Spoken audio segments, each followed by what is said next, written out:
My name is Rhapsody. Welcome back to Darkest Dungeon, specifically the Darkest Rhapsody estate thereof. We've already got our team and we've already got our mission, but before we do any of that, I'm going to talk about why we're doing this. And that's because when we go to the courtyard or the farmstead, it doesn't actually consume a week to explore those areas. So because I went to the courtyard and then the farmstead in that order, I still have people locked out who still need, or actually I didn't go courtyard farmstead. Oh no, because I did a different mission then farmstead. I've still got people locked out from that original mission who were characters that were getting themselves more powerful so that they could go into the courtyard. Specifically, I'm talking about Brereton in that aspect. So in order to give all of these people time to kind of rest and recover and recuperate just a little bit, we are going to take a kind of standard party into the Warrens. We're going to be hunting the thing from the stars with alien render to rend the aliens, with prismatic coagulation as well as stability, both being pretty handy in this area. Extra bleed and move resist respectively. And then we've got the second liner being Emin, who is a great ranger, but is primarily in this party used as a stunner, as well as supplementary AoE damage when renders isn't just doing all of it themselves. Renders oftentimes opens a fight with Impale, and then Emin follows up with Hound's Harry, so things can get pretty ridiculous like that. And then we've got Mothmother, the Legend Jester, who is kind of just going to be supporting the party in terms of our stress, and then Hayden Plus, who's doing the same for our health. So I think we're going to go the standard assortment on Hayden Plus there. And also on alien renders. Then I did pick up a cudgel weight recently. Okay, so we have the extra stun chance on Emin. Not bad. We'll take another focus ring as well. And then a focus ring finally on Mothmother, as well as the increased bleed chance. I'm still using the bloody dice. That is just lame as hell. Maybe there's a Jester trinket in the Nomad Wagon area that I'd like to use instead. Extra stress skills and extra damage if you have Laudanum in the inventory. I'm not super into that, actually.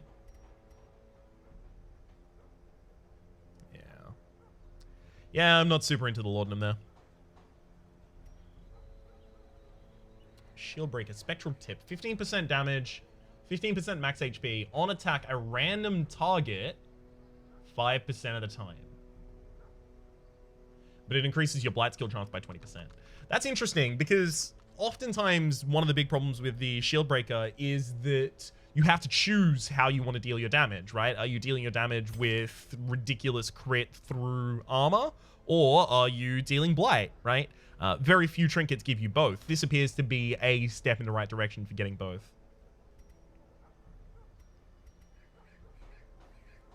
That said, I'm not certain it's in particular necessary. Extra bleed skill versus Husk. I'm gonna have a quick look to see if there's anyone that I desperately want to buy here for any particular reason. Ridiculous bleed skill chance if you have dog treats in the inventory, as well as stress skills increased while guarding, as well as increased guard duration. That could totally be something for like a support Houndmaster. I could see that. Mirror shield. Well, the 30% damage reduction on a mirror shield is pretty obvious as a ridiculous thing to put on a man-at-arms. 2 speed, 15 dodge for only 5 stress. Not half bad. Extra accuracy advantage. Crystalline gunpowder is a totally useful thing for the highwaymen as well. 20% damage, 3 speed. Damn. Alright, Thirsting Blade. Ridiculous accuracy. Low bleed resist, extra speed, higher crit chance. It's a second for the Hellion? Didn't we already have a Hellion one as well? Oh, this is for the Flagellant. Oh, I thought that was like Lioness Warpaint. Okay. So then it's 30% extra damage on this is actually pretty low because it's on top of the Flagellant. Damn. Okay, we've got the icosahedric musket balls. 20-sided die. And non-Euclidean hill actually seems super interesting. On attack, a 5% chance to attack a random target, plus 25% stun skill chance if you have holy water in your inventory, which you probably should have at all times. But it has a 120% chance by base to blight on hit for 2 points for 2 rounds. Crit, I have to imagine, would increase that to 2 points for 3 rounds. Coat of Many Colors, giving you increased stress resist and increased accuracy per kill. But if a hero is ever killed, then you get stunned and the party takes, or the party gets stunned and the party takes stress. Okay, that actually seems like it'd be super, super powerful on like a leper or something like that. Get them ridiculous accuracy. The Miller's Pipe is on monster kill, lowest stress. When you kill a monster, all monsters are blighted for 2 points per round for 3 rounds. But it has huge debuffs on hero kill. So I definitely want to get things like the Coat of Many Colors and the Miller's Pipe so that we can get a ridiculous benefit from them and then just bail out before any of our characters die. The Keening bolts are actually different to the icosahedric musket bolts. That sucks. So the Arbalist and the Musketeer, again, have differential equipment. I don't like that. I really don't like that. They are a reskin of the same class. They should be the same class in that fashion. All right. I think we have everything ready. Yeah. Time to go out to the dungeon. After we put that bloody die on the Jester. Bloody dice, rather. Alright, so we're in a long dungeon. I'll take 4 in skeleton keys. I'll take 2 holy water. I'll take a lot of medicinal herbs. Bandages in this area. Theoretically useful in one circumstance, I think. That's about it. Okay. All the rest of that looks pretty good to me. Just gonna get some shovels as well, and we can get out of here. Alright. Now, because this is effectively a week pass, I'm basically just looking to get the thing from the stars and finish the mission. If I can get the thing from the stars, I'm just going to speed towards the end of the mission as quickly as possible. We can slay them even faster.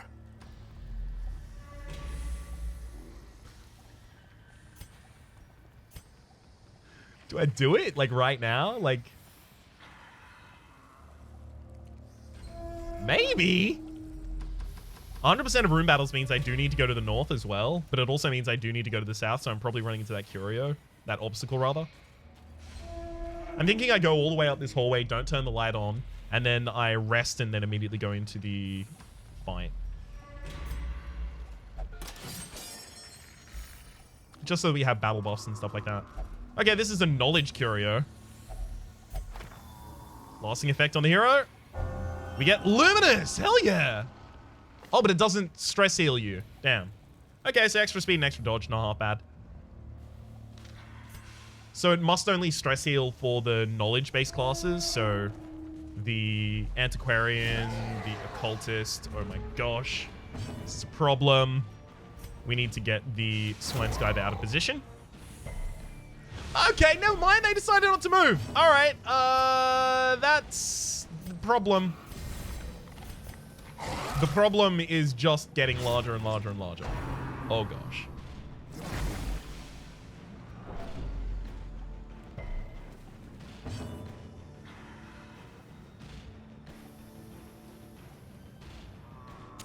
Alright, I'm gonna have to pump the torch twice because I think we're gonna die if I stick to my guns and leave it in low light the entire time. In Radiance, may we find victory. Swineskyve is gonna spit to roast. Okay, that's really good. That could have been a lot worse. How quickly the tide turns. That could have been a little better, but okay. I'll accept that.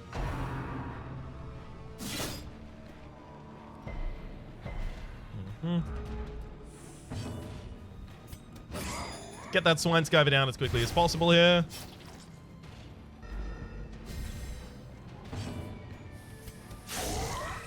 Thank you. Yeah, that's exactly what I was worried about having happen. Didn't crit any of our characters there, so that actually was surprisingly low impact.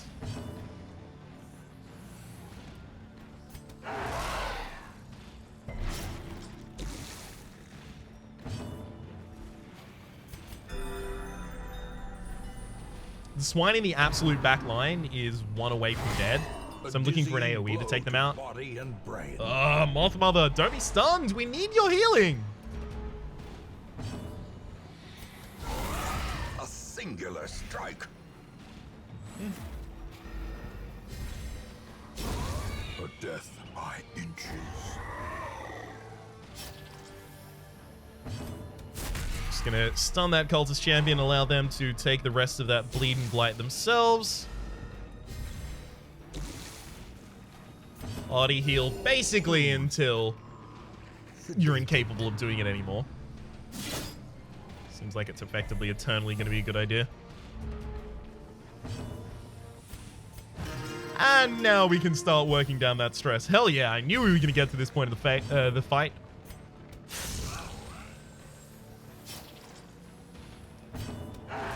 Right. Slowly, gently. This is how a life is taken. I could go for the stun, but I'm thinking that Emin does that next round. Should just go for the heal wherever available here.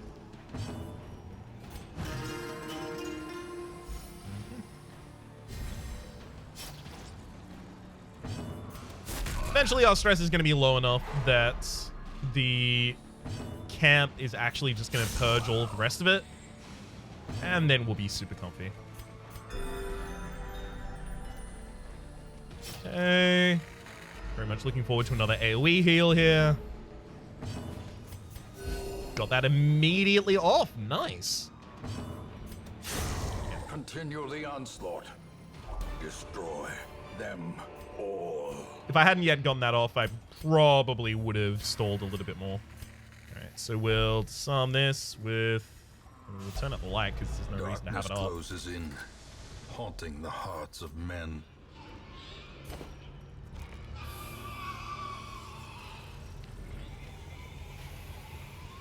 You want to hold on to all the rest of that?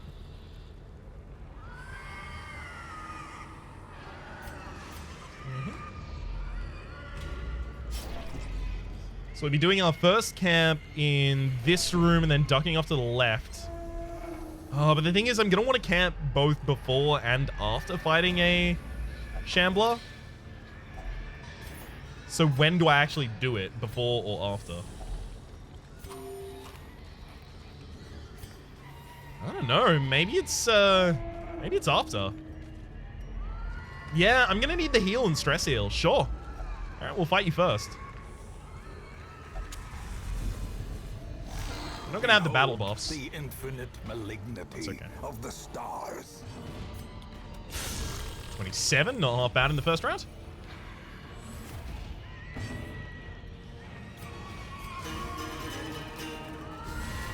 A time to perform beyond one's limits. Unfortunately, the mispositioning of Emin here is gonna make it really annoying to deal with this Shambler.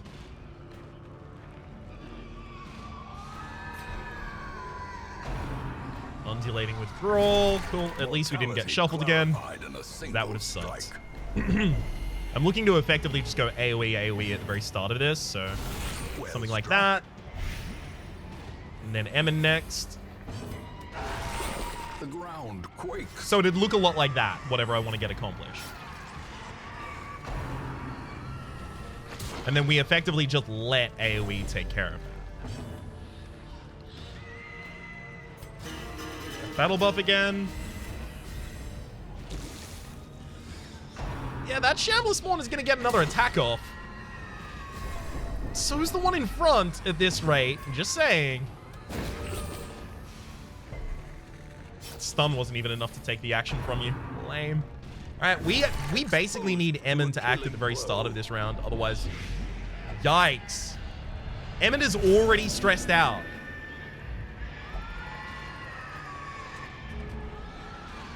That got real bad real quick.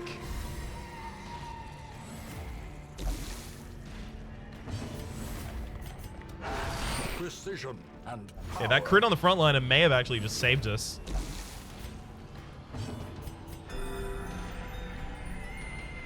So I think we're now going to get both of those Shambler spawns down before they act. And we actually start to get hit. We get to start hitting the abhorrent Shambler. The slow death. Unforeseen. Unforgiving. Yes, you're... Oh, very little stress that time. I appreciate it. Thank you.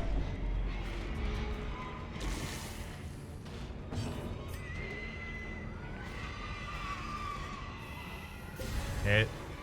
Because Moth Mother has so little max HP, I think it's important that they stop taking debuffs. Stop taking debuffs, sorry. Stop taking things like Blight.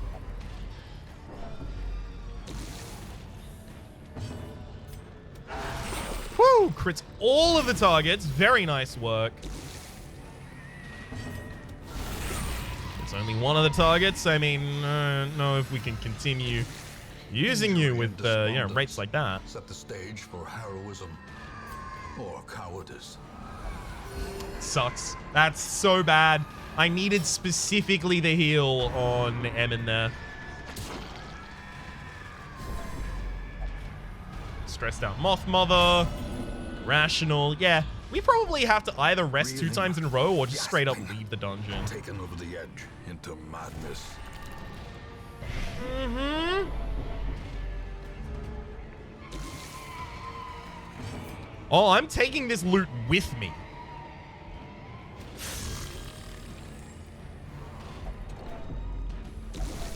A hand's breadth from becoming unwound.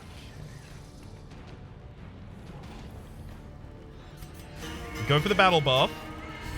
Don't have the ability to remove that debuff right now, unfortunately. Shambler spawn, unfortunately, looks like it's going to act next. Don't hit the back line. Tries to hit the back line. Moth Mother is still alive. That Shambler spawn is dead now, though.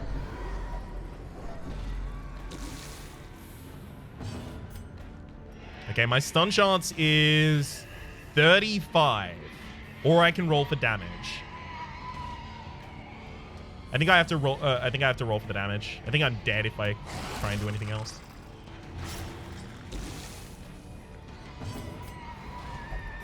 I hate the irrational turn down. All right.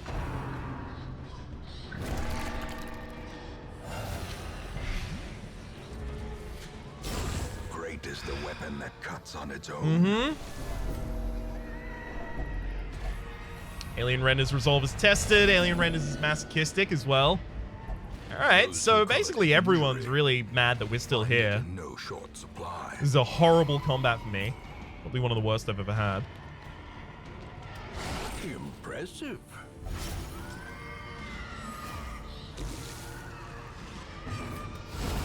As the fiend falls, a faint hope blossoms. Moth Mother is about to die. Inspiration. No, okay. Heal him. Okay, Emin turned it down that time. Thanks, Emin. As life ebbs, terrible vistas of emptiness reveal themselves. I'm going to specifically make sure that the Vestal doesn't stress out, because if they do, we're not getting healing anymore. All right. Lose 2 people instantly. No one. We're getting really lucky right now. We should have lost people like a couple times over already.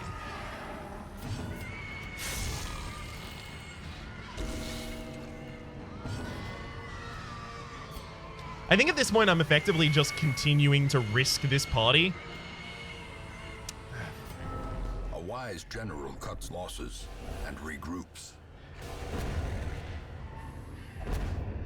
Oh, that's interesting.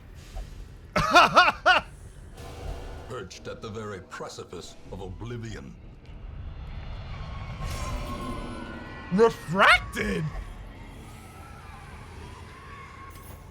What is that? All right, we like instantly need to leave, obviously. And just recoup. And that means that those names are back in the pool, so Moth Mother and Emin can be renamed after other characters at this point. Yeah. At a certain point, basically, I was pot committed, right? I had those characters that were just gonna die if I stayed there, but if I left, they were gonna die as well. So I figure basically this is the only way I had of saving Alien Renders, and Alien Renders is probably one of the most important characters in this party to me. So firewood. Gathered close in tenuous firelight and uneasy companionship. Okay, that prevents nighttime ambush.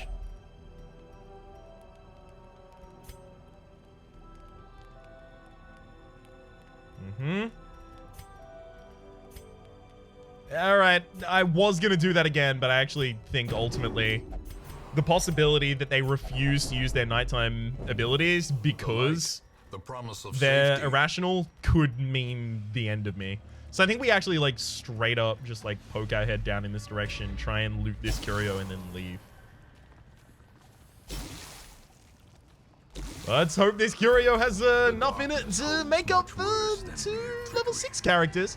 Oh, apparently not. All right, let's suffer the stress of defeat. Ignorance of your enemy and of yourself will invariably lead to defeat. Risk Taker is actually probably good on Alien Renders, so I'll leave that on them.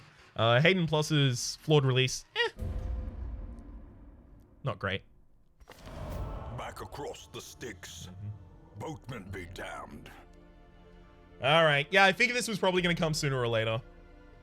From Beyond, by hateful curse or malign miracle, it seems that even death may be defied in this damnable place. Only one of the soldiers can be returned from the living. We have Dudley, who we lost extraordinarily early on, I believe. We've got Monville, who I believe we lost in our first attempt at DD1.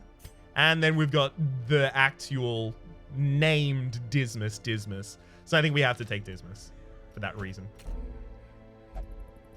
Oh, I actually don't have space. Wait, I should have space. Oh no, the characters that died were Never Again characters, which means that I don't necessarily have space in my inventory to take other people.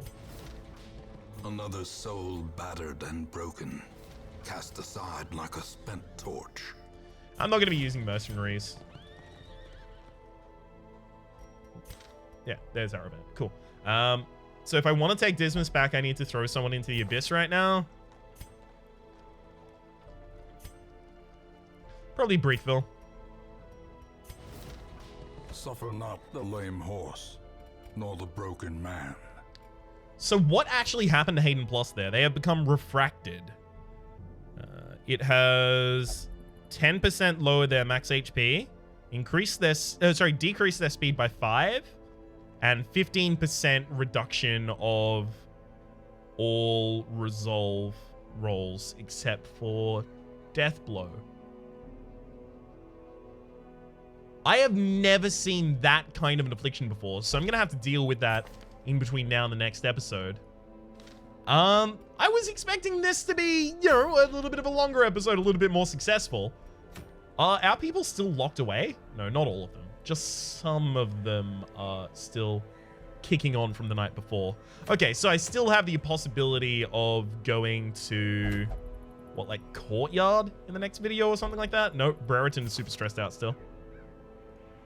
Damn it. I'm gonna have to figure that out between episodes. Until then, though, my name's been Rhapsody. The name of the game has been...